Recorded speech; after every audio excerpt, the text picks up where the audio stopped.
Here I have LANDVO Rino4 Pro, and today I'm going to show you how to copy contacts from SIM card to this device.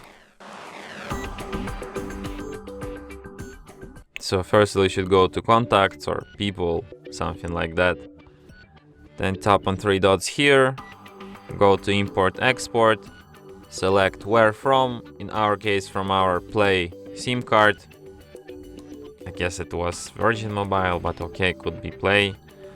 Then where to our phone contacts, of course. So basically I don't have much contacts here, but we have these ones.